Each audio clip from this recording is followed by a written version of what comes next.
Bonjour et bienvenue. Hello and welcome.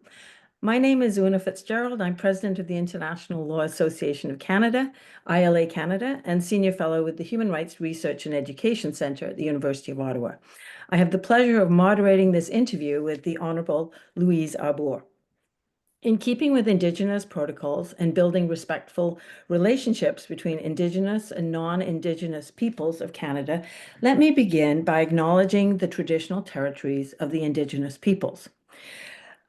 We are meeting virtually across Canada and beyond, so I would like to acknowledge that the Indigenous peoples are the original occupiers, traditional stewards, and inherent protectors of the lands and waters called Canada today.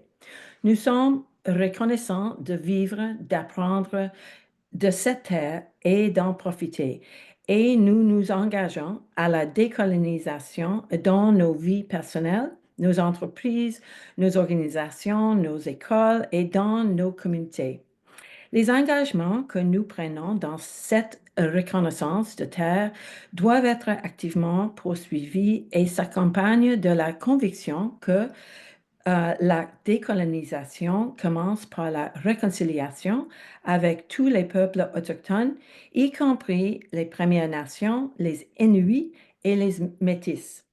Pour que la réconciliation soit couronnée de succès, nous devons continuer d'approfondir les façons dont nous écoutons les peuples autochtones en tirant des leçons et les soutenant en ce qui concerne leur résilience, leur résistance et leur autodétermination. L'Association de droit international du Canada, ADI Canada, est la branche canadienne de l'Association de droit international basée à Londres, en Angleterre, et fondée à Bruxelles, en Belgique, en 1873. Avec plus de 4500 membres dans le monde entier, notre objectif collectif est de promouvoir l'étude, la clarification et le développement du droit international tant que privé et la promotion de la compréhension internationale et du respect du droit international.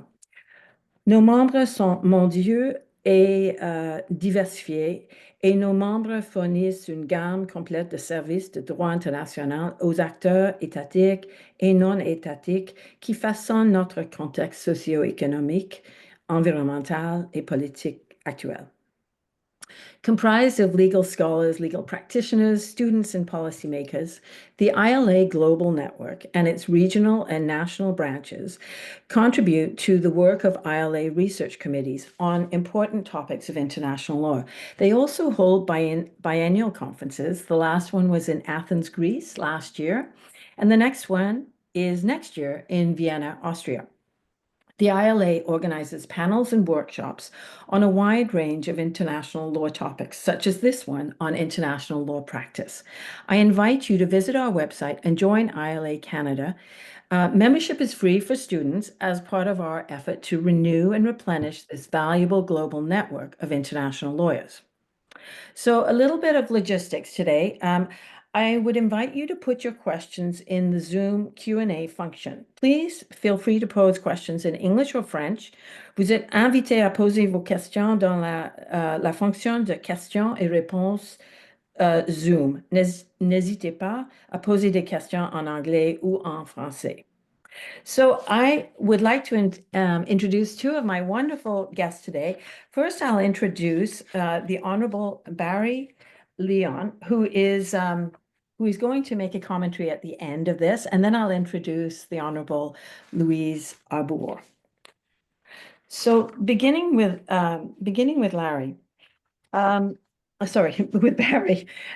Barry is the Honourable Barry Leon is an independent arbitrator and mediator with Arbitration Place, the 33 Bedford Road Chambers in London and Caribbean arbitrators. He was the presiding judge of British Virgin Islands Commercial Court from 2015 to 2018. Barry is a fellow of the Chartered Institute of Arbitrators, an International Mediation Institute certified mediator, and a fellow of the International Academy of Trial lawyers. He's a longtime director of ILA Canada and a co-chair of the ILA Biennial Conference held in Toronto in 2006.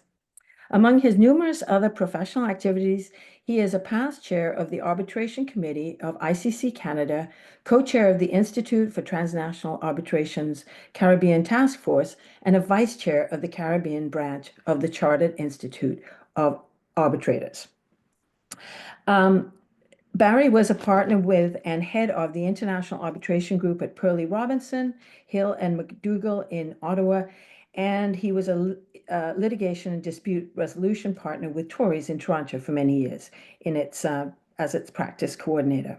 He was recognized with the Award for Distinguished Service in Canadian Arbitration in 2023 by the Chartered Institute of Arbitrators Canada branch.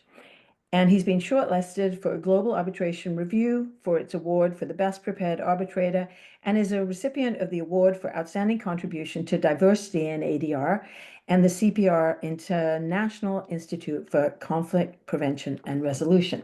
So Barry will be making a commentary towards the end of this presentation. But first, let me now introduce you to l'Honorable Louise Arbour. C'est un grand plaisir de l'introduire ici. Madame Louise Arbour est avocate conseil principal chez Borden Ladner Gervais. Elle fournit des conseils stratégiques en matière de litige, de gouvernance et de litiges internationaux. Elle agit aussi en tant que mentor auprès des jeunes avocats. Elle a terminé en décembre 2018 son mandat à l'ONU à titre de représentante spéciale du secrétaire général pour la migration internationale, qui a mené à l'adoption du pacte mondial sur la migration. Elle a occupé d'autres postes importants aux Nations unies, notamment ceux de haut commissaire aux droits de l'homme, et de procureur général pour les tribunaux pénaux internationaux pour l'ex-Yougoslavie et le Rwanda. Auparavant, elle a siégé à la Cour suprême du Canada et avant ça à la Cour d'appel de l'Ontario et la Cour suprême de l'Ontario. Elle a présidé une commission d'enquête sur la prison pour femmes de Kingston en Ontario et elle était membre de la Commission mondiale sur les élections, la démocratie et la sécurité. En 2021, elle s'est vue confier la tâche de diriger un examen indépendant sur les forces armées canadiennes et le ministère de la Défense nationale afin de faire la lumière sur les allégations de harcèlement et d'inconduite sexuelle au sein de l'armée canadienne. Madame Arbour a également siégé à titre de juge ad hoc à la Cour internationale de justice et a fait partie du groupe consultatif ministériel sur l'examen de la politique de défense du Canada. Elle est actuellement membre de la Commission mondiale sur les politiques en matière de drogue et membre du conseil d'administration de la Fondation Mastercard. Madame Arbour a reçu de nombreux prix et doctorats honorifiques. Elle est notamment compagnon de l'Ordre du Canada depuis 2007, grande officière de l'Ordre national du Québec depuis 2009, commandeur de la Légion d'honneur et commandeur de l'Ordre de Montréal. Alors, avec tout cela, bienvenue à Madame Louise Arbour et Barry Leon. If you want to learn more about Madame Arbour's exceptional career, you can certainly look in Britannica.com, and there's a movie and there's lots of videos. But I think with this brief biographical note, we'll start to dig in with through a series of questions into her impressive biography. So if I might start with your early education, Madame Arbour, would you tell us a little bit about that early period? Did you always know you wanted to do law? Or when and how did this thought arise? And where did you study? How did you envision your future career in law? Who influenced or supported you in career directions? And tell us about learning languages and understanding the two legal systems of Canada. Well, thank you. Thank you very much. I have to say, with your introduction about the International Law Association, I think I have to start with a disclaimer. You have to understand that my international law career, as it was very brief. I've always considered myself an accidental tourist in international law, and I think this will become very apparent as I describe in the course of this conversation, or maybe not describe what I may have done, but the kinds of insights. They will be very much the insights of an outsider, I think, considering your membership. So I want to stress that at the beginning. The other thing I want to say is what I'm talking to you about when we talk about my career, particularly the early part of my career, but even some of the international work that I've done, this was a very long time ago. And to the extent that you may ask me at some point what kind of advice I have to give to people, I just want to make very clear that I'm very reluctant to purport to give advice that is no longer anchored in the reality of what it is to be a young or even a mid-career lawyer in Canada today. So now I'm quite happy to answer your question. I came to law absolutely by accident. There are no lawyers in my family, no judges. I had a very, very traditional classical education in Quebec, all in French, in an extremely homogeneous environment, in originally a convent school, which became a classical college. So I was educated exclusively by women, with women who were all French, Canadian, Catholics. I wore a uniform until I was 20 years old.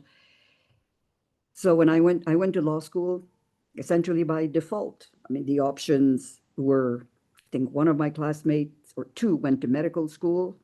I went to law school, and many others went into teaching or doing a university degree in art history or whatever it was. So I went to law school.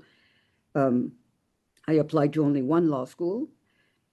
I have no idea, honestly, why I went to law. I think it's because I couldn't think of anything else. I was interested more generally about students' politics, so politics, journalism, writing, and I had terrible grades. It's an absolute miracle that I was admitted. They must have needed to fill the space in the classroom because I didn't have very good grades at that point. You can imagine being a 20-year-old in a girls' school in uniform.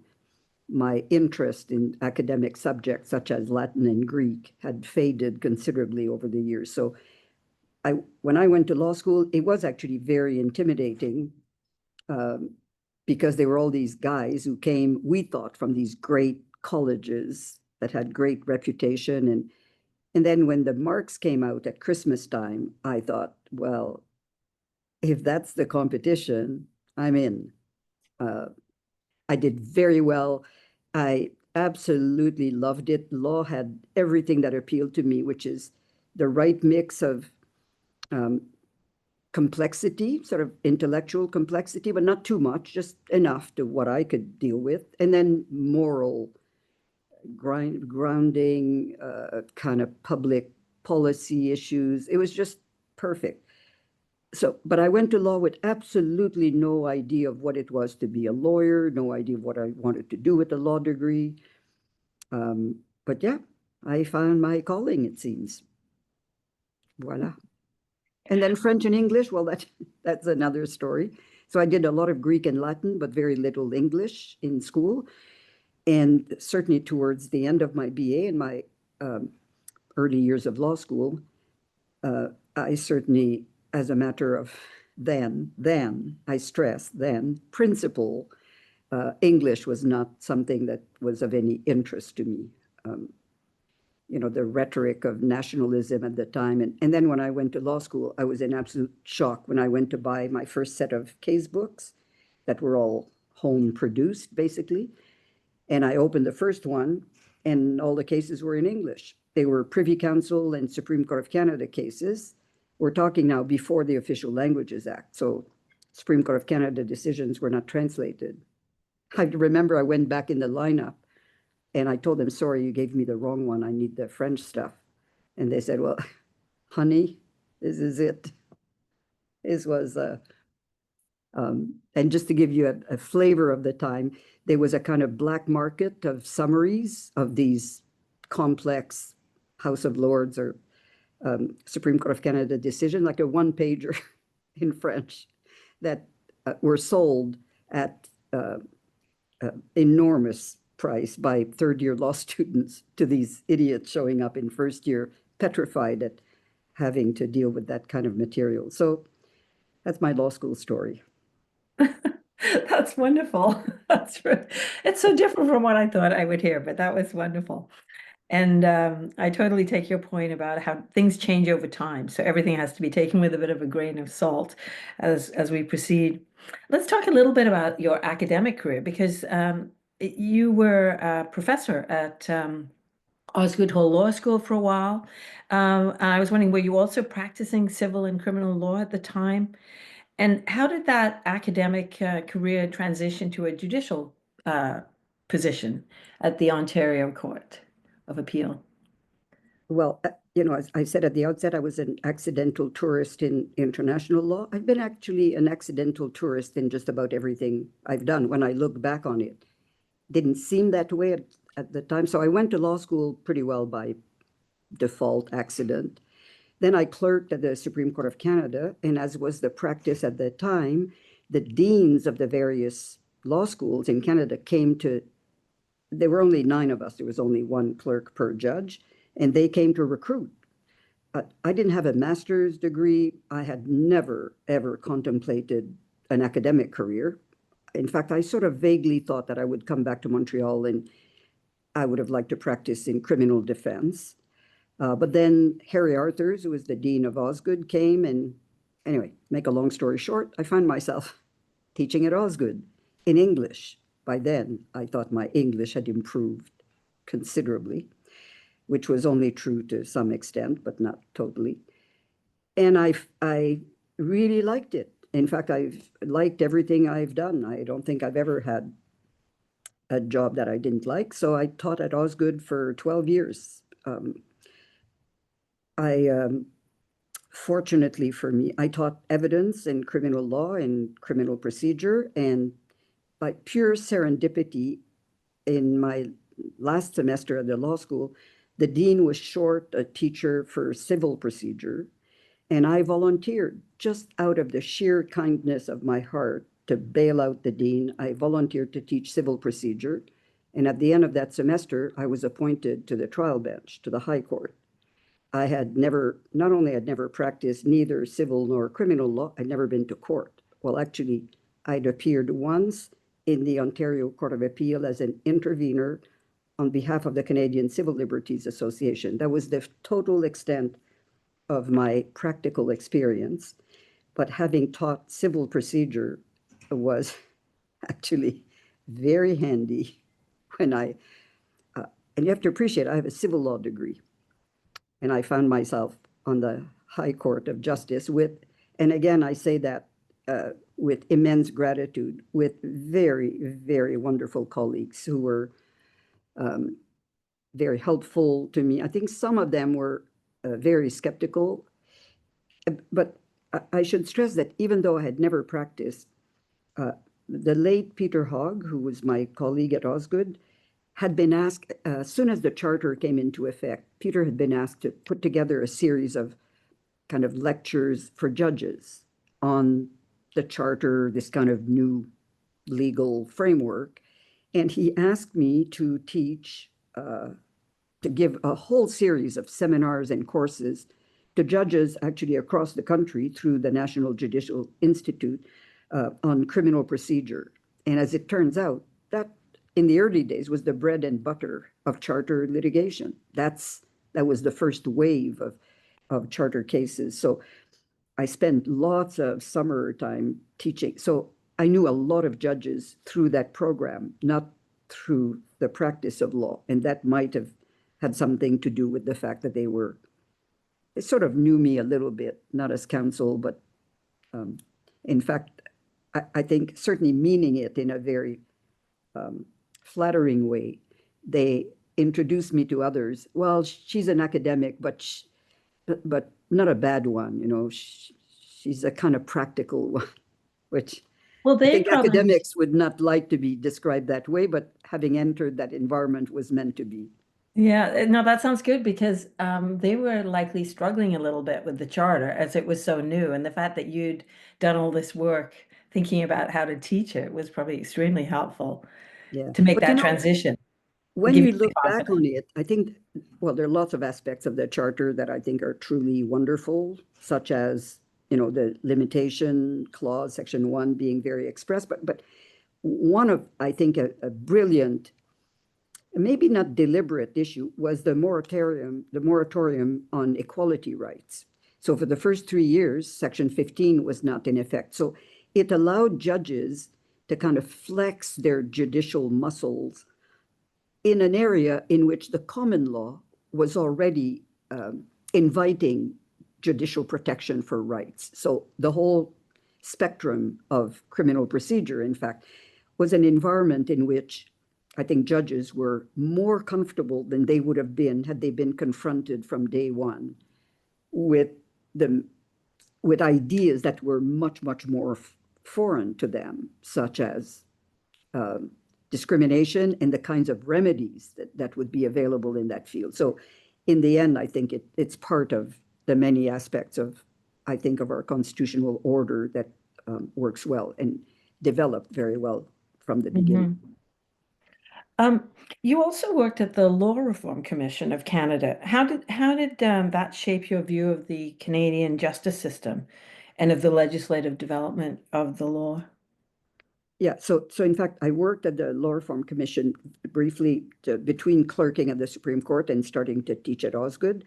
And well, first of all, I think I learned more during my time at the Law Reform Commission than I had, I shouldn't say in law school, but I had just fantastic colleagues. In fact, Jacques Fortin, who had been my criminal law professor at the University of Montreal and probably inspired my interest in criminal law, was by then with the Federal Law Reform Commission. So was Neil Brooks, who became subsequently a colleague at Osgood, teaching evidence. I mean, to me, this was just illuminating to see the breadth of thinking from first principles. And it was just a great experience. And I believe actually that the early success of the charter jurisprudence is probably anchored in the work that the Law Reform Commission had done.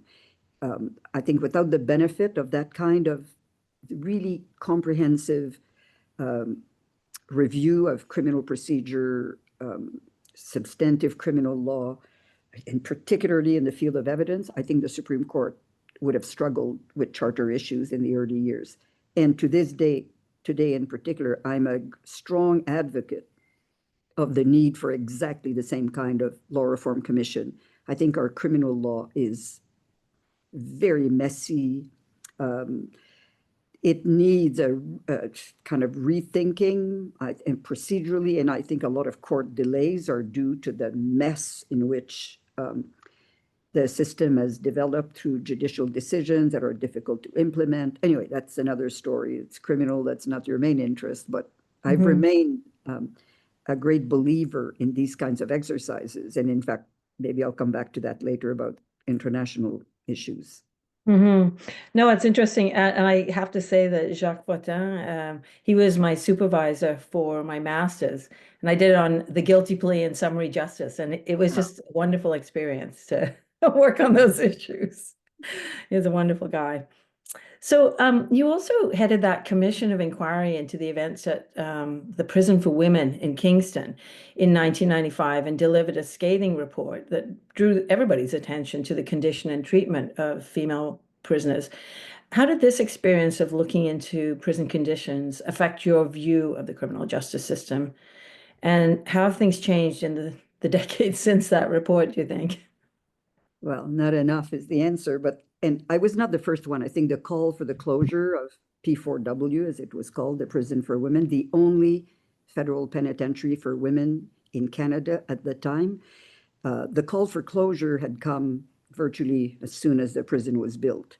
It was just conceptually completely inappropriate for proportionally to men, the very small number of women in Canada serving a sentence of more than 2 years, which requires incarceration in a penitentiary.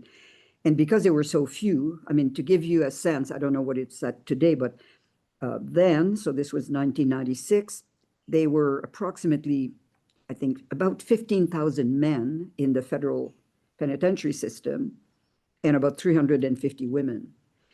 And so women were doubly penalized as a result of their being so law-abiding. So men were, first of all, classified maximum security, medium, or minimum, and they were placed in appropriate categories across the country. Women, by default, if you only have one prison, it has to be maximum. So women who should have been serving a sentence in a minimum security environment were in that dungeon in Kingston, 2,000 kilometers away from their family in some cases. So it was just abominable. And there were lots of things that were very wrong, particularly the use of solitary confinement, which unfortunately is still, in my opinion, overused. The interface between incarceration and mental health issues, which again is still to this day, I think, very problematic. But for me, having had such an interest in criminal law throughout my legal career, I just discovered the neglect of the post-conviction environment. I think today there are prison law courses in law schools, but not when I was a law student or when I was appointed to the bench. Nobody told me of a provision in the Correctional Services Act that said a judge has the right to enter any federal penitentiary anytime on reasonable notice. And I recommended, in fact, that upon judicial appointment, all judges should be informed of that right, which in my view is also a responsibility. It's a form of oversight. And I remember years later meeting colleagues in South Africa who said, judges, who said that they availed themselves of that provision, similar provision. And I could tell you, I took a lot of lessons back from this inquiry, but one of them was that particular provision. Years later, when I became the High Commissioner for Human Rights in the UN, I conducted numerous country visits, dozens and dozens, and they were all, of course, intensely negotiated. My agenda was all agreed upon, who I would meet, and depending on the country, it was more or less restrictive. And I always ask to just get me a little bit of free time, because I don't want my agenda to be too packed. And the minute I landed in the country, the first thing I would say usually to the Minister of Foreign Affairs is, oh, by the way, I forgot to mention, I'd like to visit a prison. As you know, under international law, I'm entitled to do that. And as it turns out, look, I have all this free time in my agenda, so I'm very flexible. I could go anytime, like now would be a good time for me, or this afternoon, or tomorrow, or we could reschedule any other meeting. Yeah, it was very interesting, both to see the response. In some cases, this is what, yes, yes, yes, and it never happened. Somehow they couldn't find the key, it seems, or there was some other difficulty in giving me access. But in a lot of other places, I did go. In some cases, I went, and the Minister of Justice of the country insisted of coming with me. He had never been. And in their own country, they had virtually no sense of what was happening there. So anyway, it was very interesting.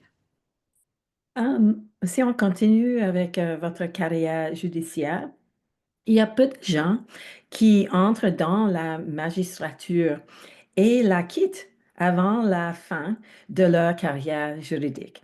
Surtout s'ils ont gravi les échelons du système judiciaire jusqu'au plus haut tribunal du pays. Parlez-nous un peu, s'il vous plaît, de ce parcours, de ce que vous avez appris en cours de route et des raisons pour lesquelles vous pensez qu'il vaudrait la peine d'essayer quelque chose de différent. Ben, écoutez, d'abord, encore une fois, ça fait partie d'un parcours complètement non planifié. Euh, et quand je réfléchis en rétrospective, c'est vrai au fond que j'ai quitté la Cour d'appel de l'Ontario pour devenir procureur pour les tribunaux internationaux pour l'ex-Yougoslavie et le Rwanda. Puis ensuite, j'ai quitté la Cour suprême du Canada pour devenir haut-commissaire aux droits de l'homme. Alors, mais dans les deux cas, il n'y avait rien qui était planifié de mon côté. Alors, pour la Cour d'appel de l'Ontario, je pourrais vous raconter tous les détails, mais ça n'a pas beaucoup d'importance, mais on m'a demandé de devenir procureur pour la Yougoslavie et le Rwanda. Bon, les gens se demandent comment ça se fait. Ben, je faisais la commission d'enquête sur la prison des femmes. À la demande, en fait, du gouvernement du Canada, j'étais allée à une conférence en Afrique du Sud, première fois de ma vie que j'allais en Afrique.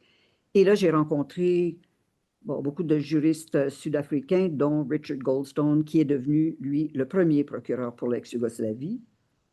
Et quelques années plus tard, je pense qu'il a été dans ce poste pendant 2 ans, il m'a téléphoné, il m'a dit, je dois quitter, je suis maintenant juge à la Cour constitutionnelle d'Afrique du Sud, je dois rentrer au pays. Le secrétaire général m'a demandé de lui donner des recommandations pour me succéder.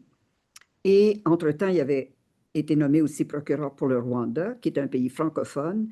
Il m'a dit, mais alors tu serais la personne rêvée pour faire des poursuites de crimes de guerre en ex-Yougoslavie et au Rwanda. Le secrétaire général voudrait te parler pour voir si ça pourrait t'intéresser. Alors, encore là, ça c'est comme tous les autres chapitres de ma carrière. Je lui ai dit, je connais absolument rien en droit international humanitaire, les conventions de Genève, les conventions de La Haye. Je ne sais pas les armées, comment ça marche. Je ne connais rien dans les forces armées. Je ne connais rien vraiment en droit international, sauf ce que j'ai appris à l'université. Et je connais bien le droit criminel. Et quel défi ce serait d'essayer d'incorporer du droit criminel, qui est fondamentalement un droit très local. Les procès par jury, c'est d'amener la justice criminelle dans la communauté le plus près possible. Comment on va transposer ça? Alors, bref, j'ai eu un congé de la Cour d'appel de l'Ontario après ma commission d'enquête sur les femmes pour aller faire les poursuites en ex-Yougoslavie au Rwanda. Et voilà, c'est de là que j'ai été nommée à la Cour suprême du Canada, puis que, bon, après, je suis partie encore une fois. We'll continue a discussion of this because it's just so exciting. It's so interesting.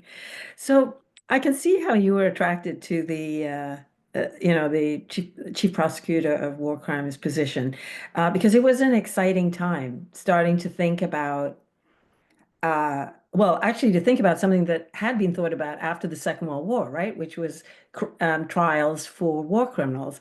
And I was at the Department of Justice, and we were actually digging out files that hadn't been opened since 1950 about how do you create a court like that. So the excitement was very contagious. But it must have been also very difficult practicing law in that very difficult context of conflict.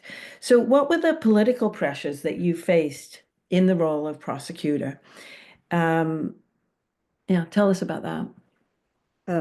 Well, first of all, it's really interesting that you said, there were lots of academics and I think some governments who were looking back at Nuremberg and Tokyo and wondering, whether, and in those days, I think people were thinking of a treaty-based approach. I think the real impetus came from the renewed sense of urgency in prosecuting Nazi war criminals. I think if we look at the politics and the history of the birth of these tribunals, it came from certainly in France, in the UK, in Australia, very much so, in Canada, a movement towards what was then perceived as the kind of last opportunity for a full-fledged accountability for war crimes by Nazi war criminals, many of whom, of course, had fled Europe, were found in Argentina, in Chile, in Canada. So I think that's where I think the momentum really started. And that probably explained also why the first deputy prosecutor of ICTY, who was appointed even before Richard Goldstone became the prosecutor, Graham Blewett, had been in Australia a war crimes prosecutor. But war crimes then meant historical kind of Nazi war crimes. And in Canada, we had we had at least one experience that came to the Ontario Court of Appeal when I was a judge there, which I think, and it had led to an acquittal by a jury, which, as you know, is extremely difficult to reverse on appeal. And in a sense, an acquittal was not all that surprising when you consider that a Canadian jury trial is not designed to go back to look at events 30 years in history that happened in a different country, in an environment you don't know, with rules of evidence that are extremely, with a burden that's very high to meet. To be convinced beyond a reasonable doubt about something that happened so far away, such a long time ago, was in a sense almost an impossible threshold of justice. Hence, to me, the case for an international body. It just made clear, I thought, that national systems would never succeed. And of course, most cases fail except a few in France, I think, but in common law jurisdictions, for the most part, national systems were not designed for that. And so and again, if you think of the politics of it, the creation of the International Criminal Tribunal for the former Yugoslavia by the United Nations Security Council was the most imaginative thing that the Security Council had ever done. I mean, usually their toolbox are very well known. Statements, sanctions, and ultimately potentially military action. Justice by the Security Council was and with no veto. Former Yugoslavia, lots of Russian interests there, lots of European interests when you think of Croatia and then Serbia and Bosnia. Today, can you imagine the Security Council being unanimous on doing something so outside its usual way of doing business? It really was quite extraordinary. And then, of course, we were deployed with a statute that had like 15 pages. That was it. That was the extent of, prosecute those most responsible for the most serious crimes, crimes against humanity, genocide, and war crimes. Let's go. No, nothing. And again, conceptually, everything I knew about criminal law was all upside down. In our national system, the state has all the power. And we have all kinds of rules that try to balance that by giving the accused the means to stand up to the might of the state. Well, there, it was the opposite. The accused, for the most part, was entirely supported by a state. They held the military archives. They had every interest in resisting the conviction of one of their generals. So we were supposed to be the mighty, powerful prosecutor, but we didn't speak the language. We didn't live in the country. We didn't have an existing network of informants. We didn't have wiretap powers. We didn't have arrest power. Essentially, we had nothing. So it was trying to construct an approach that was going to be indigenous to that environment that, in fact, could not just replicate the way of doing business nationally. And when I came into that environment, I thought that we would have big cultural tensions between the civil law trained criminal lawyers and the common law lawyers. But that wasn't it. The real fracture was between the criminal lawyers and the international lawyers. And I'll give you an example because I think particularly for this group, this could be of interest. At some point, we had to get access to the military archives of Croatia. There was no way we would be able to advance. This case was against General Blaskic. And I said to my colleagues, Well, we've asked them a million times. We've sent all kinds of official letter. We are a subsidiary organ of the Security Council of the United Nations.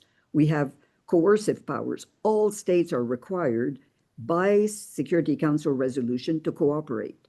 And they're not cooperating. We keep asking them, we need these archives, and we don't get anything. So we should apply to the court, to a judge of the tribunal, for a subpoena, as we like to call them in Latin, a subpoena duces tecum. So you are ordered to produce these documents. And my international law colleagues said, are you nuts? You can't put a state under threat. What are you going to do to them? Well, if they don't comply, I'll report them to the Security Council and they could deal with them. I can't do anything, but this is, it was an epic battle inside my office and with the court, with the judges, many of whom, again, I could see there, the Nino Kasese, this wonderful, truly wonderful jurist, had exactly the same kind of instinct. You can't put a state under threat. Seriously? And then I said to them, well, if we can't do that, I may as well go home, because I'll tell you what's going to happen. They're going to hold back some exculpatory information, and they will ridicule our efforts to prosecute because they have access to information that is critical to finding the facts in issue, and they're not sharing. So this system cannot work unless we could do that. And in fact, that's the only case that I argued myself, the application for. So in the end, they denied a subpoena, but they issued a binding order. Suits me fine. It was exactly the same result.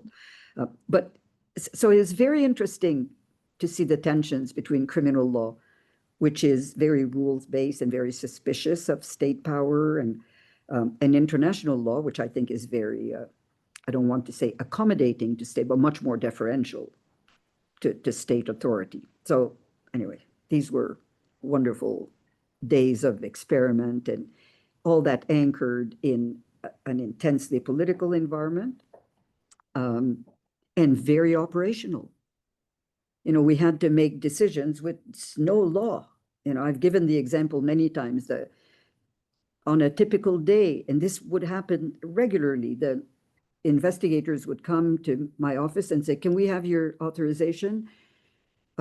We have an insider witness that we have an opportunity to meet, whatever it was, say in Malta. And we'd like your authorization to wiretap the conversation, but surreptitiously, without telling the witness.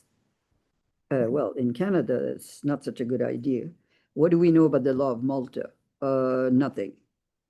And well, can we find out? Well, actually, no, because it's right now. The guy's right there waiting for us. Go or no go?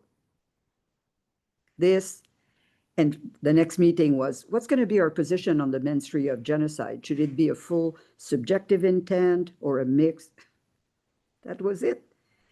Substantively, procedurally, politically, at every level, it was take a deep breath, think from first principles, get people from all these different legal cultures, experiences, and just try to articulate the position that makes the most sense, that we could justify, that's going to make the system work. I have to ask, do you think over the years, with the creation of the International Criminal Court and you know, the prosecutor's role under that, have they sorted out many of these issues that you were initially having to try to work your way through? I think some yes, definitely. I think some yes, and I don't follow the work of the court on a day-to-day basis, but you know, the role of the trial court and the appeals chambers, and I think a lot of issues have probably been sorted out, but they have faced different headwinds, very different from, you know, I have to be very candid. I believe ICTY was a great success. I think it accomplished what was set to accomplish. Some of the, maybe the more amorphous goals maybe were too ambitious. You know, have we contributed to the reconciliation in the former Yugoslavia? I think historians we'll have to take a very long view of that. So this was maybe overly ambitious to think that, but in terms of doing what we had been set out to do, I think it was a mission well accomplished. I have to say, we had, at the time that I was in ICTY, we had first of all, we had a wonderful host country, and it's still there for the International Criminal Court. We also had tremendous support from the Americans. They declassified imagery that allowed us to find mass graves that we would have never found without their help. They didn't have to, they could have sat on that information. Now, I can't break down their motives and why and go behind all the politics of that. But the reality is we're in a very different time and space now. So, there's so much you could do that we could do ourselves as professionals. We had to be strategic. We had to do what we had to do. But had we faced the kind of climate that the ICC is facing now, we could not have done miracles. That's pretty clear. Mm-hmm. Yeah, it's very difficult. I'm going to switch gears slightly. So you became a Justice of the Supreme Court of Canada, and you left there to take the position of UN High Commissioner for Human Rights after Sergio Vera de Mello was killed in August 2003 in the bombing of the UN headquarters in Baghdad. What were your expectations going into this position, and what were your experiences and reflections from holding that post? Well, first of all, again, when I left the two tribunals that were this was such an exciting time intellectually, operationally, and I was coming towards the end of my first term as prosecutor. I could have been renewed by the Security Council once, so it was 4 years renewable. And I was starting to think, next year I'm going to have to think, if I renew or if I get reappointed, can I stay away from the Ontario Court of Appeal for 8 years and then come back and ta-da, here I am? Probably not. So that would mean I'll have to make a decision about a longer term career internationally, and then I got a call from the Prime Minister wanting to appoint me to the Supreme Court of Canada. So in that sense, that solved this dilemma. I thought, well, really, I'm a judge. That's my real job. So now I'll go to the Supreme Court. I had clerked. In fact, I was the first clerk, law clerk in the Supreme Court to be appointed to the bench. I thought, oh, that's great. Now I know how it works. And I went thinking this is it. I moved to Ottawa. I bought a house. I settled down. I thought I'm not sure, to be very candid, that I would have stayed until 75. I have not a theory, but I have a general sense that maybe if one were to restructure our system, I think maybe shorter tenure in high office sometimes is a good thing. There are lots of very talented lawyers and judges who have something to contribute as well. Anyway, so I thought, well, this is it. This is my last career. And I was very enthusiastic about it, and I really liked it. I mean, it's just, but then I got a call from Kofi Annan. I had worked very closely with him when I was the prosecutor. When I became the prosecutor, first he was the head of peacekeeping. Then he became the Secretary General. And so when he called me after Sergio was killed in Baghdad, first I told him, I can't. I'm in the Supreme Court of Canada. You don't understand. This is. And then I thought, well, maybe I can. So I went in large part because, and a lot, in the Supreme Court, the charter work was very human rights based, and of anything I could have done in the international system, it was that or to become like legal counsel in New York, which not for me, treaty stuff. It's more like solicitor's work. But yeah, High Commissioner for Human Rights, was very, international work's very addictive. It was so interesting. So I went. back. Yeah, it was very different. When I was the prosecutor, I had a very narrow mandate, but a very powerful one. When I became the High Commissioner, I had a very broad mandate, promote and protect all human rights to all people everywhere in the world all the time, with no power. So that was a bit of an adaptation on my part to this very different environment. I had to change my tone of voice when I spoke to power heads of states. And when I was the prosecutor, I really used all the time the fact that I'm appointed by the Security Council. Here's the statute that says all states must cooperate. When I became the High Commissioner, I had to change my tune a little bit. Like, hi, would you like to protect a few rights here? Very different role, eh? A different backing, that is to say. And but the insight I got there, again, I think it's quite interesting about the limits of international law, because human rights are basically a relationship between the state and its citizens. Well, citizen is too narrow. It's about the relationship between the state as a duty bearer and all the people who fall within its jurisdiction as rights holders. And I've always described that as a very politically intimate relationship of duty bearer to right holder. It's the state and the people essentially on its territories and a few of its citizens abroad. For an international actor or an international institution to try to insert itself into that, what I call politically intimate relationship, is very challenging. It's challenging because there's pushback even on the legitimacy of the exercise, right?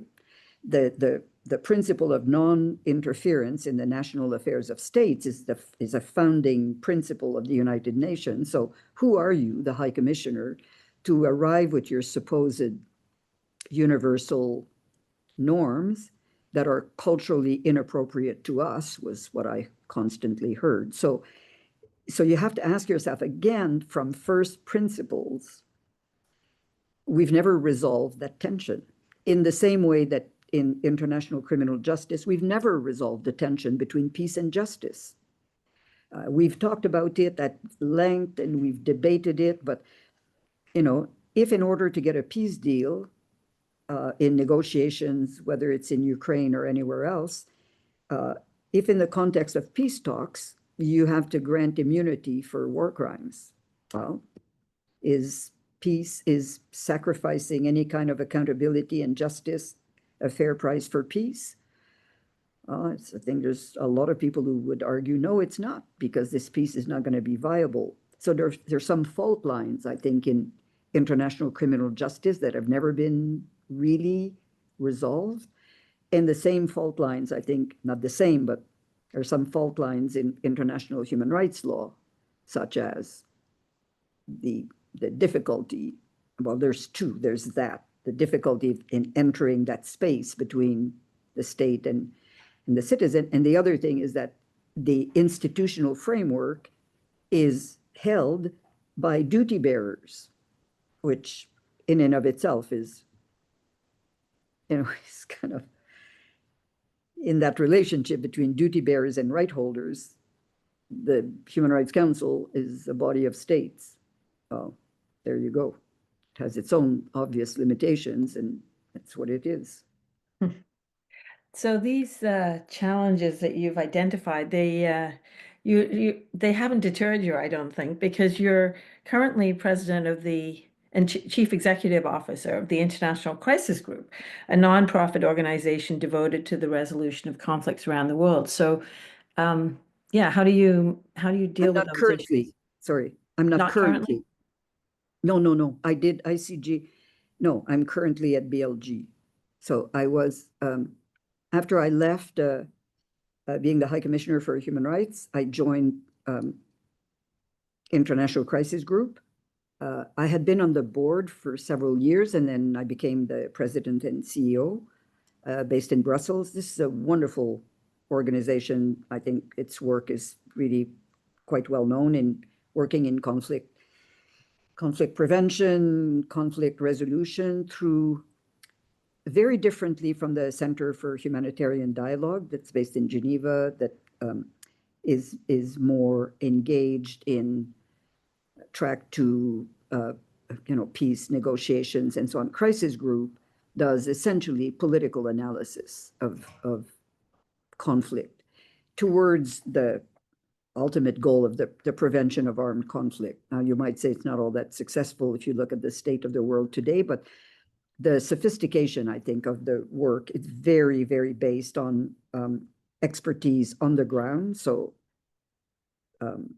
people who are in and out of war zones, who know the geopolitical environment very well. Its work is, I think, very well received by governments. And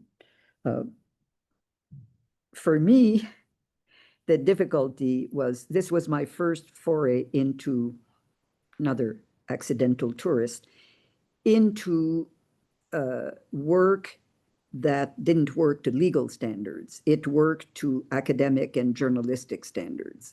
And it was a very big adjustment for me, used to, looking at a level of certainty in fact-finding, either on a balance of probabilities beyond a reasonable doubt. So I often would push back on my colleagues' work because it was not as comfortable an environment for me as working on kind of strict requirements of legal issues, particularly for the reconstruction of past events or for fact-finding, basically. But it was immensely interesting and a very well-respected organization that had access. So during that time, I basically, even though it was just a civil society organization, and maybe because of the work I'd done previously, but I had access to the same people. I would have seen Sergei Lavrov when I was the prosecutor. I saw him when I was the High Commissioner, and I saw him when I was the president of Crisis Group. It's been around and that people long. like it. So it was very good work, very good work. Yeah. But I only stayed away from Canada. This was the maximum. I was with Crisis Group in Brussels for 5 years. I find it very difficult to be far from home for too long and traveling all the time. So I came home. And now I'm at BLG, which is great. One more international position that you were involved in, and that was the as special representative for international migration. Can you tell us a little bit about that? And I mean, that's such an important issue, right? It was coming to a crisis, and it remains a crisis, but important work. Well, two things. First, again, how did that come to me? Well, in the same way that, I had known Kofi Annan, which is probably how he contacted me to become the High Commissioner. Antonio Guterres was my counterpart in Geneva. He was the High Commissioner for Refugees when I was the High Commissioner for Human Rights. So we were both Geneva-based. We knew each other. So when he became the Secretary General, he called on me to do this work on migration. It's really interesting. Human mobility in the United Nations system was almost a taboo. Like politically, I think states had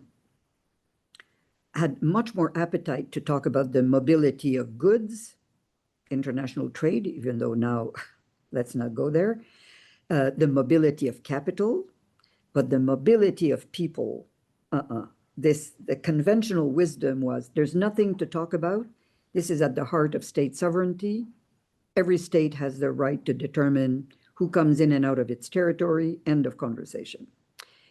And inside the UN system, and this is something that may have to be revised, which would not be a bad thing, the biggest migration organization was not actually in the UN system. It was IOM, the International Organization of Migration, which was not a UN entity and was viewed by a lot of UN actors as it's not us, doesn't operate to the same high standards.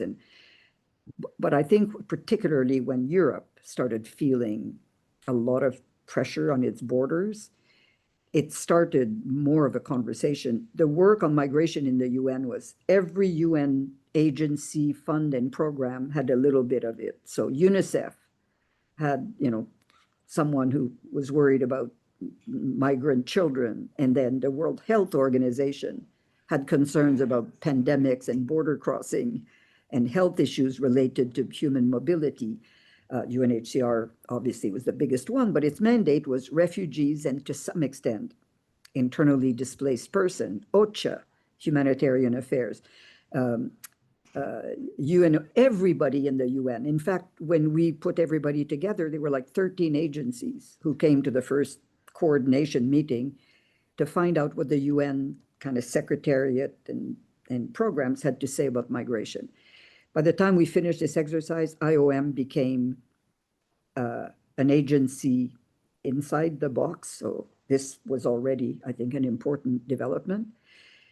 But member states were still, there was a debate as to whether we should launch a kind of treaty-based conversation. I think it would have been 20 years before you could even hope to see. So the idea was a non-binding document called the Global Compact would at least probably enlighten some of the conversation about internationally how to handle human mobility. I'm always disappointed that not enough of that, I think, is present in national conversations, even like in Canada. We almost never hear in the public debate about migration, we never hear things like the economic impact of migration internationally, not just what it does, what foreign workers do for the Canadian economy, but the whole issue of remittances, for instance, which in some countries is up to 20% of GDP. It's the biggest form of international development aid. It's the money that migrants, small amounts of money that migrants sent back home. So there's no visibility on the kind of, the stuff that the Global Compact talks about. But it has had, I think, the benefit of, I think will remain an important reference document and launch the conversation between member states on these issues.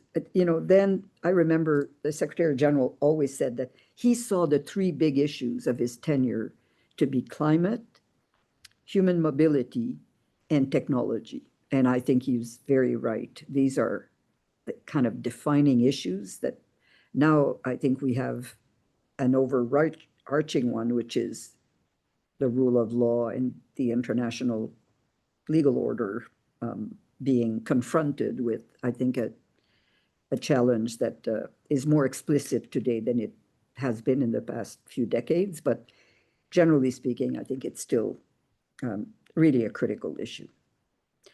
So. I think I'm going to ask you a few questions about your reflections on international law, because that would be really helpful to, for all listeners to this this interview. They'll hear that you've been in so many different organizations and you've able to bring insights from your different careers, your career as a judge, as a prosecutor, and as a senior official, like a commissioner, high commissioner. So, yeah, you mentioned that the UN system is being undermined. We've seen that with countries abruptly withdrawing from a number of organizations like UNESCO, the UN Human Rights Council, and the Paris Agreement on Climate Change. Also, big significant attack on the International Criminal Court that you've mentioned. But other countries have been rallying to support these international institutions. It's tricky, isn't it? It's possible to be very pessimistic about what the future of international law and the rule of law internationally, what it is going to lead to. But do you hold on to hope there? And if so, why? I'd be really interested in your thoughts on that. Actually, it's not so much hope. I think hope is not sufficiently rational to have any appeal to me. I really think we are at a turning point. En français, on dirait un point de bascule.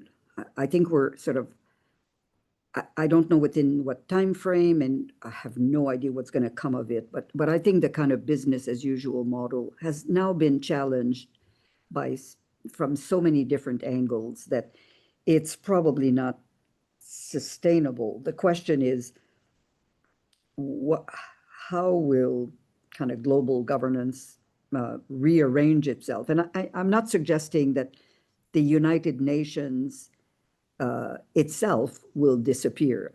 I think conceptually it's very difficult to imagine any, well, maybe it's not impossible to imagine a non-universal system of interstate relations. So, multipolar, but having an environment in which everybody has a seat at the table for what it is, in terms of a formula, would seem to me to be the most desirable one.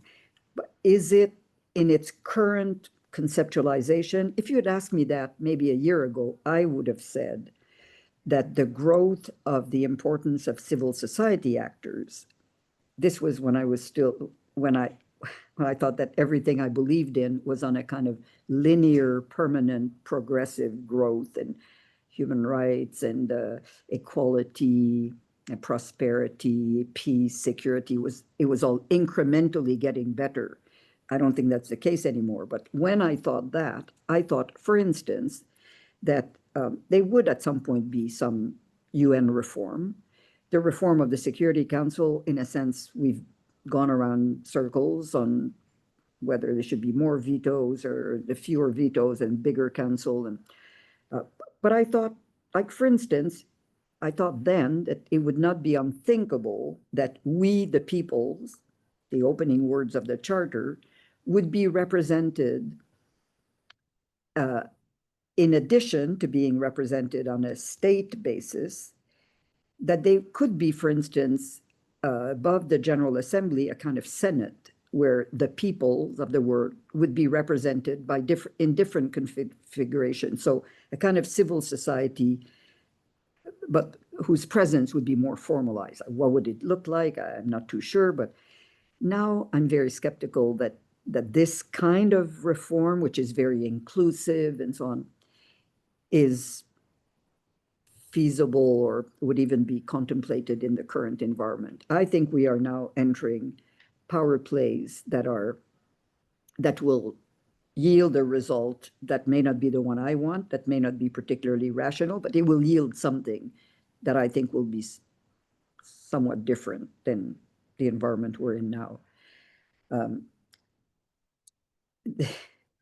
I think our collective crystal ball today looks more like a snow globe that has been shaken beyond the capacity to see anything inside. So I'm very reluctant to make too many predictions, but I think the status quo seems increasingly, the pressures, when I was inside the system, the pressures came a lot from, certainly in the economic and social environment, human rights, humanitarian work, and so on. A lot of it came from the so-called non-aligned, developing countries who felt that there was a lot of double standards.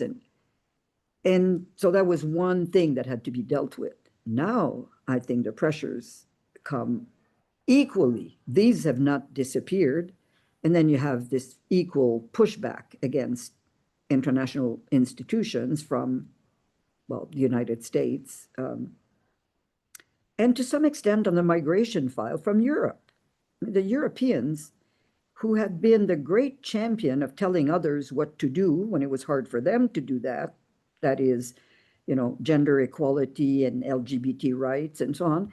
Now that the world was asking them, the Europeans, to do something that was hard for them to do, that is, be receptive to this migration influx. Oh, funny enough, now they were nowhere to be seen. So I think this sense of, you heard all the time that,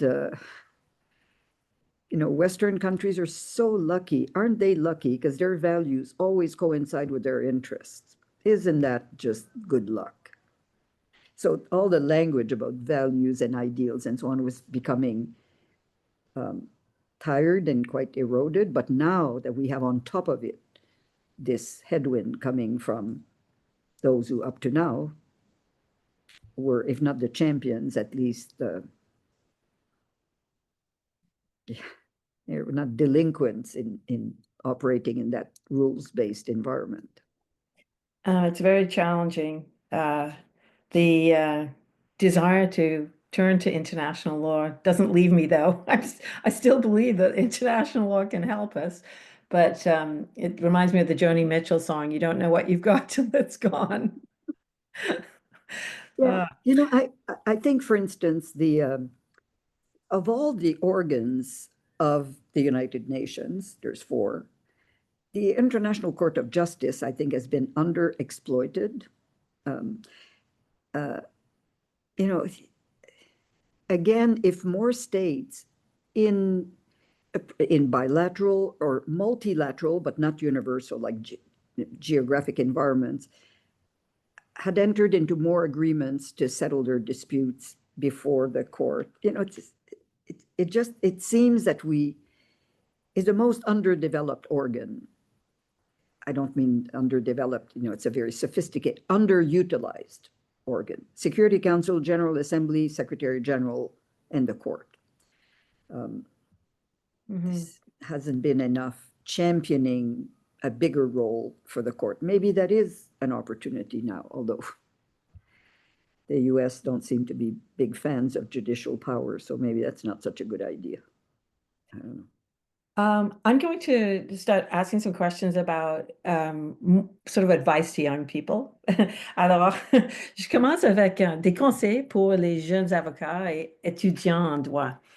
Après votre brillante carrière en droit national et international, et reconnaissant que les défis et les possibilités pour les jeunes avocats et étudiants en droit sont différents aujourd'hui, évidemment, de ceux que de vos débuts, que recommanderiez-vous aux jeunes qui cherchent à choisir un cheminement de carrière? Est-ce que vous avez des conseils? Vous avez mentionné que vous êtes mentor à votre cabinet. D'abord, le premier conseil que je donne systématiquement à tous les gens qui me demandent des conseils, c'est le conseil le plus important, le seul conseil que vous devez prendre au sérieux puis auquel vous devez obéir, et c'est le suivant: ne suivez pas tous les conseils qu'on va vous donner, parce qu'il y en a au moins la moitié qui seront pas, ou bien qui ne seront pas bien intentionnés, ou qui ne seront pas pertinents, ou que vous allez trouver pas applicables. Alors, oubliez-en au moins la moitié. La deuxième chose, dans mon cas, bien, vous avez vu mon parcours, je ne peux pas donner des conseils de planification de carrière à qui que ce soit, parce que j'ai absolument aucune expérience de planification de carrière. Je suis très consciente que j'ai vécu, si j'avais fait mes études de droit 10 ans plus tôt, ou peut-être 10 ans plus tard, j'aurais probablement jamais eu les opportunités que j'ai eues. 10 ans plus tôt, c'est sûr que j'aurais pas eu les opportunités que j'ai eues parce qu'elles n'existaient pas pour des femmes. On était dans un autre environnement au Canada avec le bilinguisme, le biculturalisme. Alors, 10 ans plus tôt, j'aurais eu une carrière complètement différente. 10 ans plus tard, peut-être aussi, je ne sais pas. Donc, je ne peux pas baser sur mon propre développement professionnel, je ne peux pas donner de conseils, sauf, d'abord, je pense que c'est une question de tempérament. Moi, j'ai des collègues qui ont été nommés juges de première instance en même temps que moi, et que là, qui finissent leur carrière, là, qui ont eu 75 ans, qui ont eu une fantastique carrière, qui les a rendus très heureux, très heureuses, qui ont beaucoup aimé, qui ont vécu pendant 30 ans, 35 ans dans le même environnement professionnel. Ils ont développé des expertises très pointues, très sophistiquées. Ils ont été très heureux. Est-ce que moi, j'aurais été heureuse? Quand j'ai été nommée juge, j'avais 40 ans. Puis je me souviens, quelqu'un m'avait dit, « Oh my God, comment tu peux accepter de devenir juge? Tu vas faire ça toute ta vie. » J'ai dit, « Oh yeah, I hadn't thought of that. What do you mean? Comment je vais faire ça toute ma vie? » C'est vrai au fond, quand tu penses à ça. Mais j'étais prête. Moi, j'ai toujours géré ma vie, pas au jour le jour, mais Oui, un peu. On fait ça, puis ensuite on verra. Je n'étais pas hypnotisée par l'avenir. Et je dis souvent aux étudiants, moi, j'ai fait des choses qui n'existaient pas. Comme quand j'ai fait mes études de droit, le droit pénal international, quand même que j'aimais ça, le droit pénal, j'aurais aimé ça en faire, mais ça, il n'y en avait pas. C'était même presque inimaginable. Qu'on aurait eu un autre tribunal comme le tribunal de Nuremberg, qui, quand je regardais des films là-dessus, est-ce que si quelqu'un m'avait dit You're going to be the next Robert Jackson, j'aurais dit tu rêves, ça n'existe pas. Alors, planifiez pour ce qui n'existe pas. Si ça vous intéresse, à moins que ce qui vous intéresse, c'est quelque chose d'autre. Mais alors, ça, tu ne peux pas planifier, mais c'est juste un état d'esprit de have your suitcase half packed all the time. Peut-être c'est ça, je ne sais pas. Mais le plus important pour ceux qui s'intéressent aux affaires publiques, qui veulent faire des bonnes choses, qui s'intéressent aux droits de la personne, aux droits humanitaires, aux droits internationaux, je leur dis, si vous voulez vous engager, puis vous voulez sauver le monde, c'est excellent. Maintenant, allez vous chercher des compétences. Allez vous chercher des compétences linguistiques, allez vous chercher des compétences professionnelles, parce que, et ça n'a pas d'importance dans quel domaine. Vous pouvez être ingénieur, vous pouvez être avocat, vous pouvez être dans le domaine médical. L'important, c'est de vous équiper, pour les jeunes, là, de vous équiper avec le plus de compétences, de connaissances et de compétences possibles, parce que c'est là que vous avez plus de chances d'avoir un impact. Peut-être la prochaine question n'est pas juste non plus parce que la situation des femmes a changé beaucoup pendant des années, mais euh, est-ce que vous avez des conseils pour des femmes qui veulent être avocates maintenant? Euh, que pensez-vous quel conseil donnerez-vous aux jeunes femmes en droit et au milieu en carrière, de carrière? En fait, j'ai plus d'admiration pour elles que de conseils à leur donner. Je, je les trouve ici dans un grand cabinet d'avocats, comme chez BLG. Il y a beaucoup, beaucoup, beaucoup de jeunes femmes. Premièrement, sont super bonnes. Ça ne m'étonne pas du tout.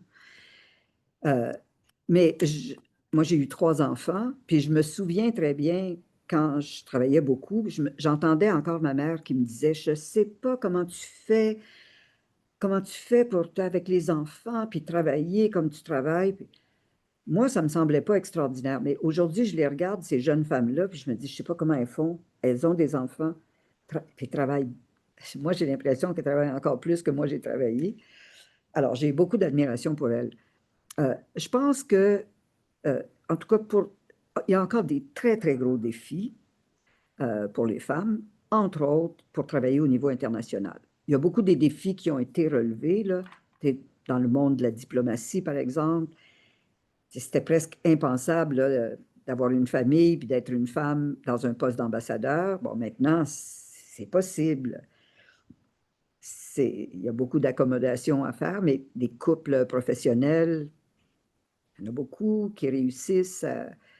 Et puis, je pense qu'on est dans une société qui est beaucoup plus flexible là, sur la façon de faire avancer tout ça. Mais moi, je pense que le seul conseil que je leur donnerais, euh, on n'est pas des super-héros. Il faut arrêter de se culpabiliser de ne pas tout faire parfaitement. Euh, Puis, on peut avoir des périodes dans sa vie, soit quand ses enfants sont très jeunes, ou des fois quand ils sont ados, mais ou quand on a des parents plus âgés. C'est correct. La carrière, là, c'est important dans la mesure où ça nous permet de nous accomplir, ça nous rend aussi très heureux, mais il y a beaucoup d'autres facteurs. Puis, il faut pas paniquer si on a l'impression des fois qu'on a une partie de son développement professionnel qui avance pas très vite, euh, parce qu'on a le droit de faire d'autres choix, d'avoir d'autres priorités. Et finalement, plus on a de femmes qui sont dans des endroits où on ne les voyait pas avant, c'est-à-dire dans les milieux professionnels, plus on se rend compte qu'il n'y a pas un modèle. On a besoin d'une masse critique. Quand Bertha Wilson est arrivée à la Cour suprême du Canada, elle avait donné magnifique conférence, c'est le Barbara Betcherman Lecture, où elle avait posé la question, Will women judges make a difference? Puis au fond, c'était une question assez fondamentale. C'était, well, if judges are supposed to be impartial, what difference should it make that they're women or anybody else for that matter? Une bonne façon de poser la question. Mais l'affaire, c'est que toutes les femmes qui sont devenues juges, c'est pas toutes des Bertha Wilson. Et maintenant, on a au moins ce constat qu'on n'est pas réduite à une caractéristique, celle d'être une femme. On a aussi des intérêts, des goûts, des talents très diversifiés. Alors, oui, faites ce que vous avez envie de faire. Thanks for that. Merci. And a lot of that advice would be really good to all people who are practicing law, thinking about it. So I'd like to ask you a little bit about mid-career and senior lawyers. Sometimes we regularly hear about the pressures on practicing lawyers, including mental health issues, career satisfaction concerns, work-life balance concerns. Some senior lawyers no longer feel satisfaction in practicing law and thinking about checking out. We also see lawyers practicing well beyond what used to be retirement age, and we see lawyers and judges moving into their law firms and courts to new career from law firms and courts to new careers as arbitrators and mediators. What is your take on all of this, the sort of long-term trajectory of practice of law? Well, again, who am I? I've been not a champion, because I haven't championed that as a professional lifestyle, but a sort of champion or model of diversity. So again, for those, it's a very much a question of temperament and a question of opportunities. It's a level of risk-taking in career development. I think these are very personal choices. For myself, I think it's fantastic if you have both the appetite and the opportunity to step out of, your zone of comfort and try out something completely different. It's not for everybody, but for those who have that kind of inclination, in fact, in some cases, what's very sad is some people have left it too late. They get very disappointed. I mean, I don't know how many people have come to me very late in their career to say, I've always wanted to do international work. Yeah, well, yeah. And some started at 20 years old. So what makes you think that you're just going to come in? You know what I mean? It's an environment of its own. They are career international civil servants. It's not because you've been very successful in your line of work. Other people have managed to weave that in their career in all kinds of different ways by doing a lot of international arbitration work, for instance, so people who are interested in playing in a larger playing field. So again, as I said, it's very much a question of temperament. But you remember, it's attributed to Margaret Atwood, but I'm not sure that it actually comes from her, but the story was that she was at a dinner party and she was sitting to a guy and she asked him what he was doing, and he said he was a neurosurgeon, and she was a writer, and he said, oh, when I retire, I've always admired writers, and so when I retire, I think I'm going to become a writer. She said, what a coincidence. When I retire, I'm going to be a neurosurgeon. I'm not sure that it is attributed to her. Maybe it wasn't her, but so yeah. So my point is, if you have an appetite for a variety of work, well, go for it. And with your position at Borden Ladner Javet, what kind of work are you doing there? Well, if you promise not to tell them, I'm trying very hard not to do any work at all, but that's just between us. No, I do like counsel work. So I do work on, if there are legal issues, particularly when it comes into the chain of appeals. I'm a member of the Bar of Quebec and Ontario. So if there are issues or issues that will go eventually to the Supreme Court of Canada. So, litigation strategy, these kinds of issues. And sometimes some clients of the firm have questions that are more squarely into my field of competence. So then I give advice on these kinds of issues. But I do a lot of other things. They're very good to me. I do a lot of other things that occupy quite a lot of my time as well, which is why I joke that I don't do anything. I do something. But. You gave a thought-provoking address a few years ago at the International Council for Commercial Arbitration Conference in Edinburgh. Do you recall what the main ideas you were advancing and what the reaction was? I don't know much about the reaction, because usually now that I'm such a senior person, people who don't like what I have to say don't tell me. When I was younger, they were more forthcoming. Now I think, well, the major theme, I think, of the concern that I tried to share is the question of whether international commercial arbitration could be seen as depleting the development of national justice systems in developing countries. I'm very interested in questions of development. In fact, the work I do currently with the MasterCard Foundation is symptomatic of that concern. And I was worried about whether the development of justice as a public good, as a national public good, suffered from the fact that a lot of legal judicial talent, commercial litigation and so on, was completely taken out, leaving the national systems in developing countries very impoverished, doing kind of criminal family, these kinds of matters. And so I suggested that maybe some money from sentence awards could go, small contributions, in my mind, eventually a tax, but I didn't want to be that provocative, but could go towards the creation of a trust that could be administered to support the development of justice as a public good that cannot be privatized through arbitration in developing countries, such as, the private law national systems.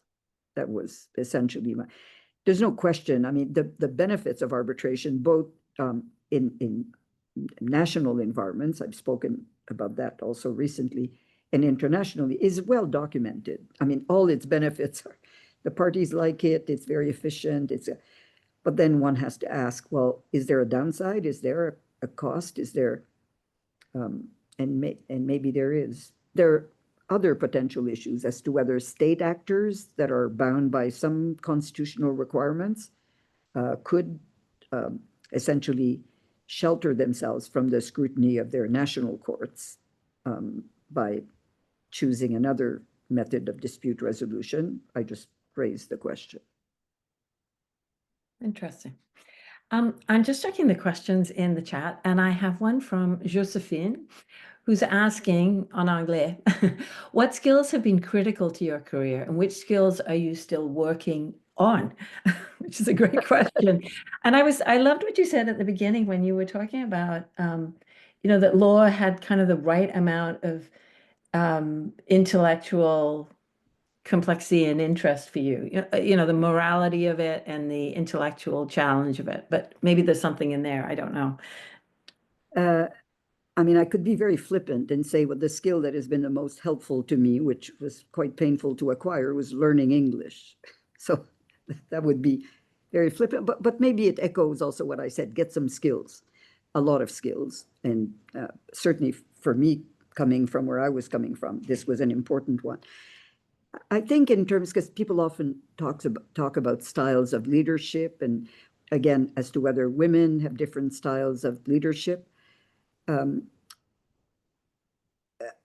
If I think of more kind of legal skills, I'm a big picture thinker to the extent that I think, again, I could give the example of the work in the tribunals. We had some of these American lawyers. I spent all my time saying, this is not Kansas. It's not helpful that you tell me that the federal rules of evidence dictate this. I'm telling you, this is a completely different environment. We have to think, not to know or think we know the answer or pick something.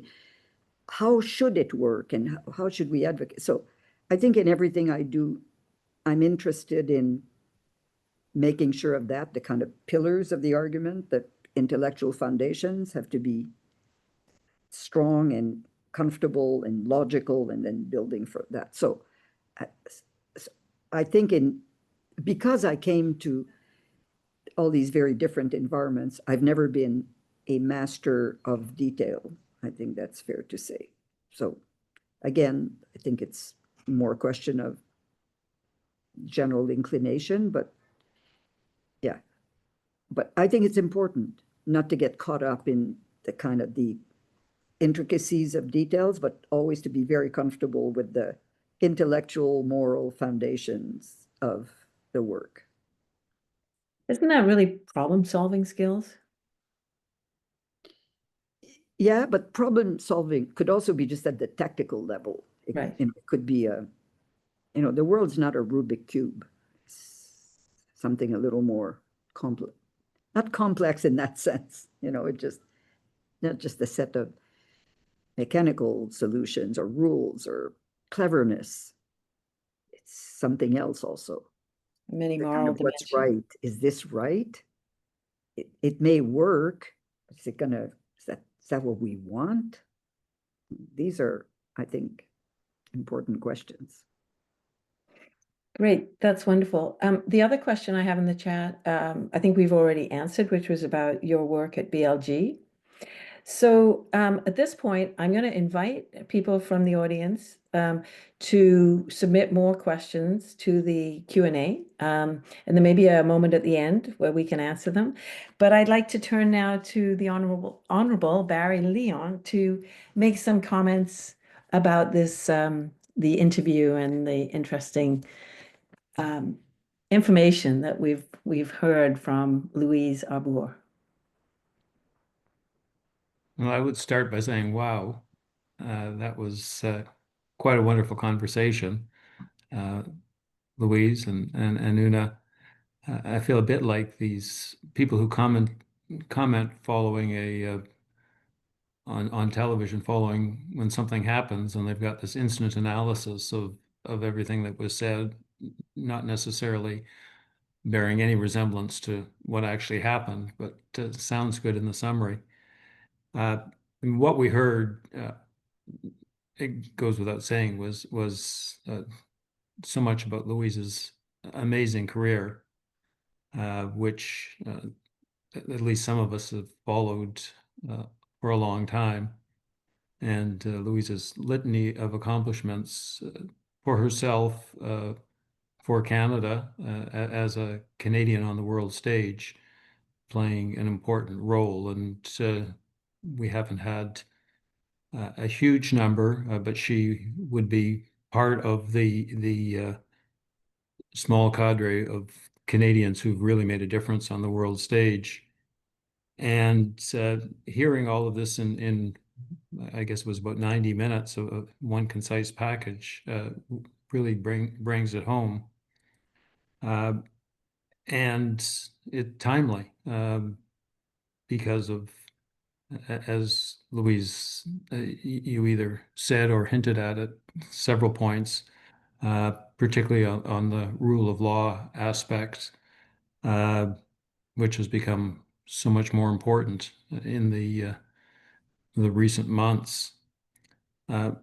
One thing that didn't come out of the conversation, as I was looking at things on the internet, was an old CBC interview in which it was said that you were editor of your convent school magazine, and that you learned a reputation, you earned a reputation for irreverence. Whether that was right when it was said, we can see touches of that as we look at irreverence may not be quite the right word, but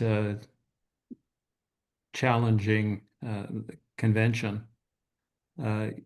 Canada is a small country population-wise compared to the rest of the world, and it's always and you said a bit of this towards the end on ways of doing things. We're not in Kansas. People look at either a civil law practice or a criminal law practice, and you see this in arbitration, and they want to do it the way they do it at home, not realizing that there are so many different ways of doing things. I don't know how much of that is behind what you said when you were talking about perhaps reviewing our criminal law, but certainly in Ontario now with the review of civil law procedures, and without saying where we should go, certainly there are things like discovery being talked about, which in most jurisdictions other than Canada and the US, oral discovery doesn't exist. Doesn't mean that we shouldn't be rethinking things and looking at them.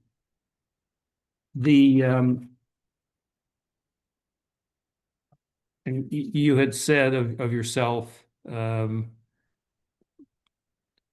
sorry, there was one in May of 2019, you gave a keynote, an evening with Louise Arbour, the rule of law in the face of contemporary human rights challenges.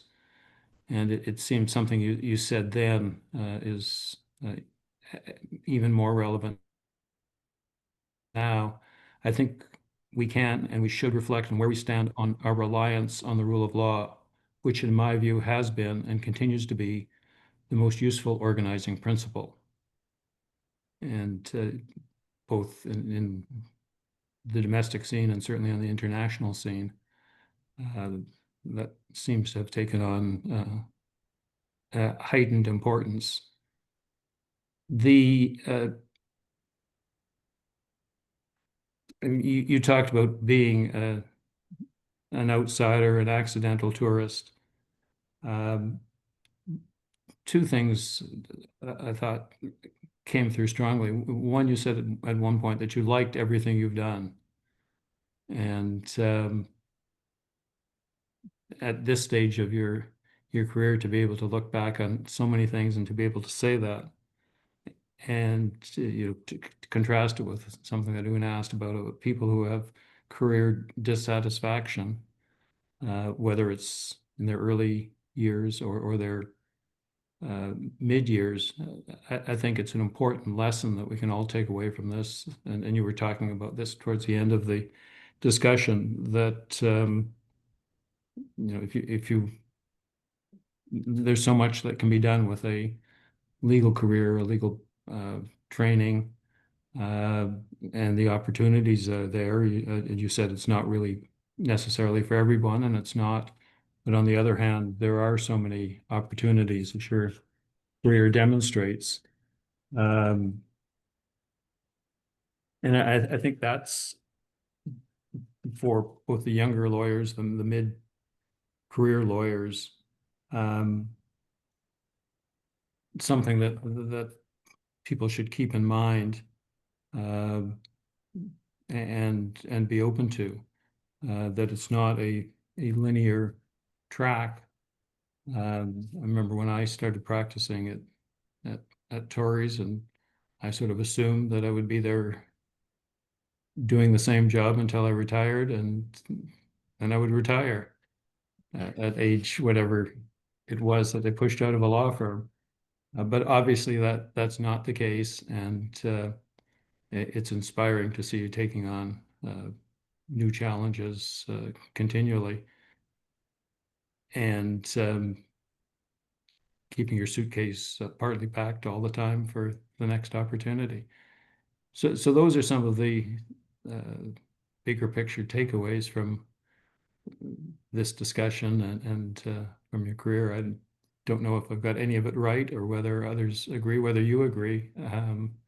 But I think it was a wonderful interview, and as part of the International Law Association of Canada, thank you so much.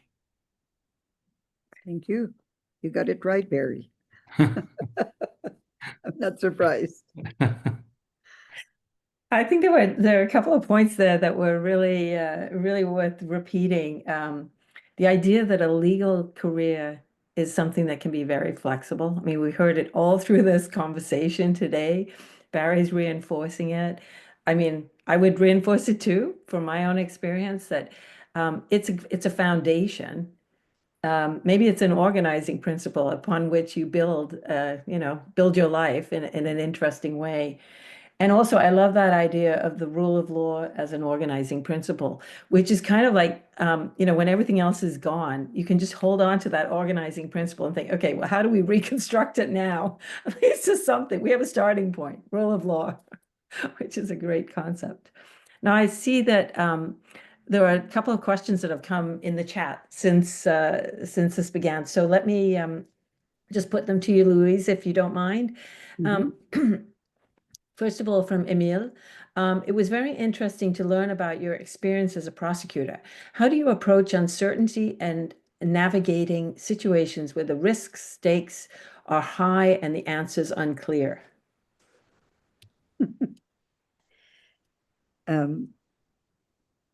It's a very general question. So I could take it just in the context of how we did that when I was the prosecutor in that environment, or then there's in life generally when you're confronted with these kinds of issues. Again, I think two things. First, you have to think from first principles. What are the first principles? It's safeguarding security, safety of people. I think you want to, at all times, be very conscious of causing no harm, not putting people at undue risk. And certainly in my case, I gave you the example of these investigators who said, can we have your authorization to go and wiretap surreptitiously? First, I asked them if it was legal. We don't know. But then my second question was, is it safe for you?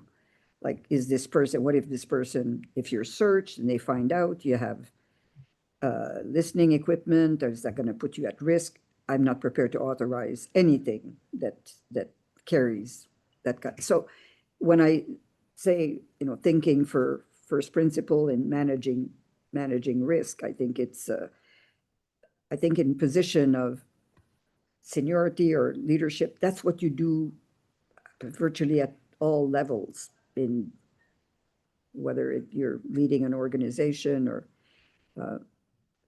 so yeah, you have to have these kinds of what you have to identify, be very alive, alert to the risk, be able to project, and then prioritize and let go of some opportunities where the appreciation of the likelihood of, even if the likelihood or even the not remote possibility, but of very serious harm has to make you disregard the initiative.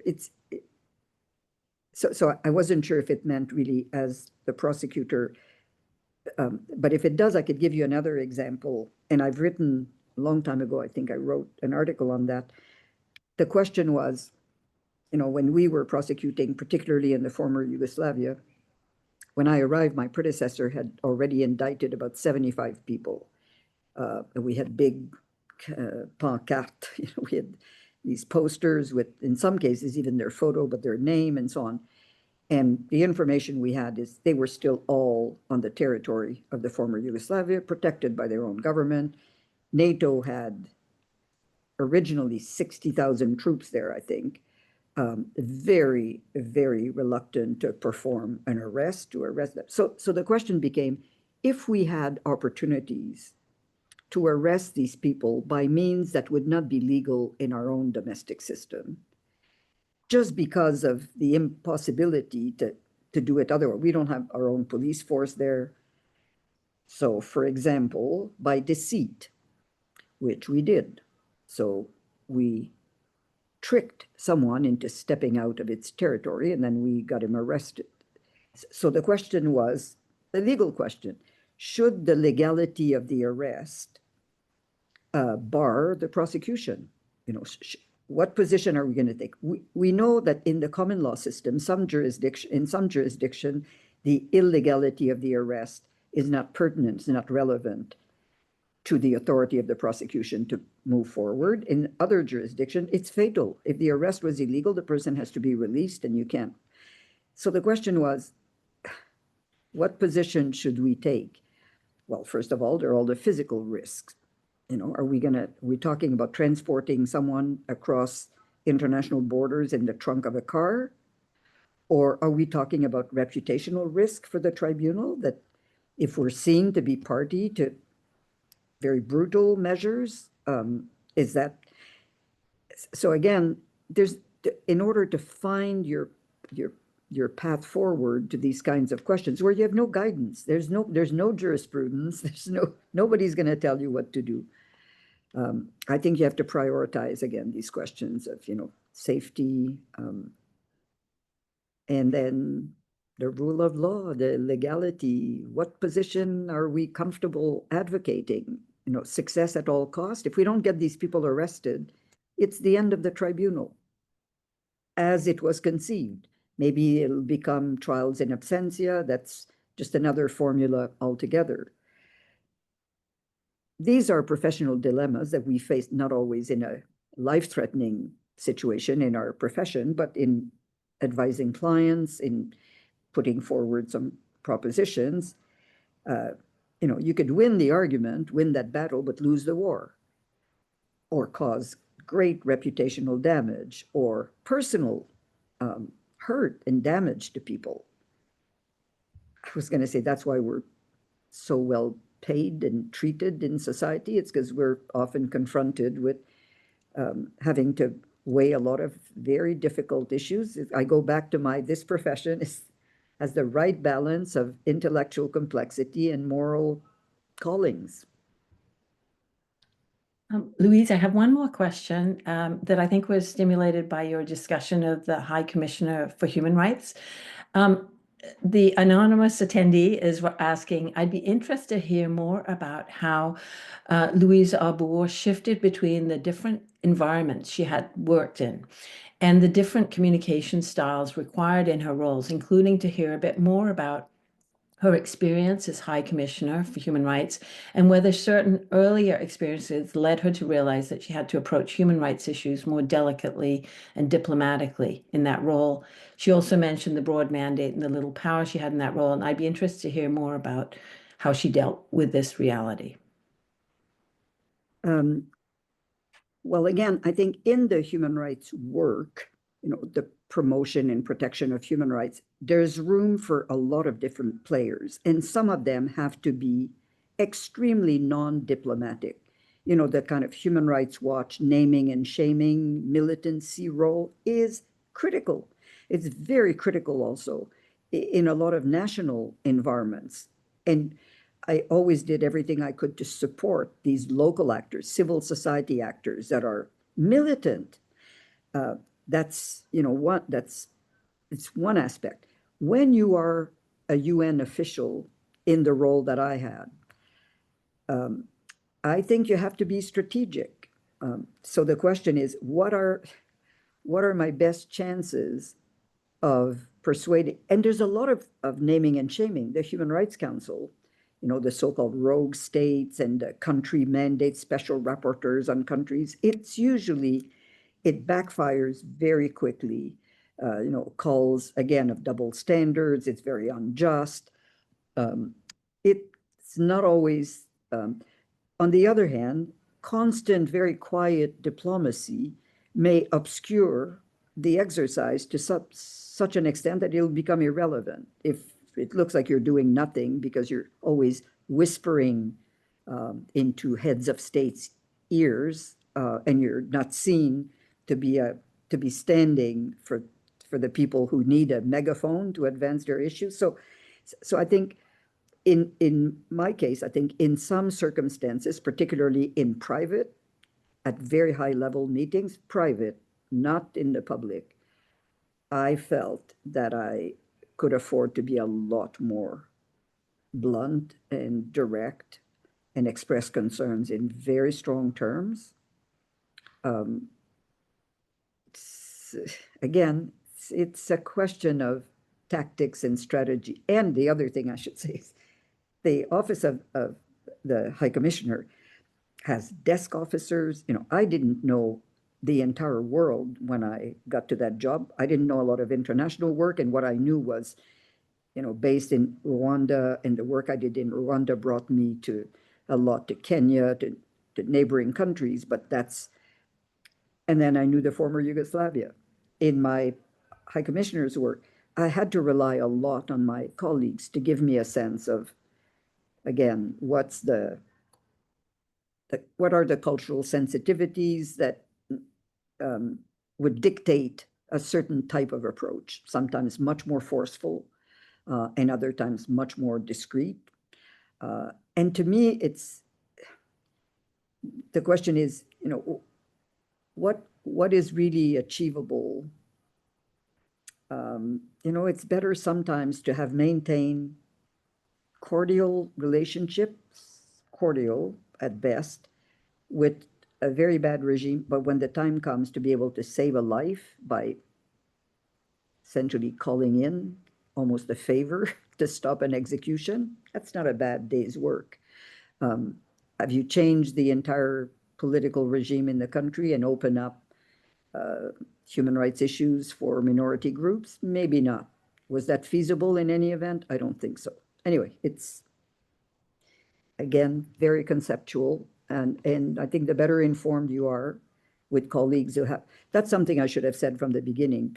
To the extent that I've had any success in any of these new jobs that I stepped in, I can't tell you how lucky I was to everywhere invariably find already in place, or subsequently I hired a number two, a chef de cabinet, people around me that were extraordinarily talented, supportive, just, which is not always the case. You know, sometimes you're given a hand it's a really hard hand to play. Institutions are one thing, people, they make them work or not. And you cannot discount the amount of luck of having been, in my case, surrounded by just totally fantastic people. That's another big dimension of the legal career, isn't it? It's working with other people and communicating and having the subtlety with style of communication for the many contexts where you're advocating or defending or suggesting something. Yeah. Very complex. Well, thank you so much, Louise Arbour, for answering all those wonderful questions from the audience. On behalf of everyone on this webinar, I'd like to thank the Honourable Louise Arbour and the Honourable Barry Leon for providing so much useful information today. I thank the audience for your attention and probing questions. We'll be posting this webinar recording on our website, so there'll be many people who will look at it there as well. So again, I'd just like to thank you so much for participating in this webinar and providing such wonderful information. Veuillez suivre à la fois l'ADI Canada et l'ADI sur nos sites web et médias sociaux respectifs pour nos prochains événements. Vous êtes les bienvenus pour vous joindre à la communauté passionnante et solidaire du droit international à l'ADI Canada, et veuillez noter que nous offrons l'adhésion gratuite pour les étudiants. Alors, je vous souhaite à tous une bonne soirée. Have a wonderful evening, everybody, and thank you again so much. Thank you. Thank you. Thank you.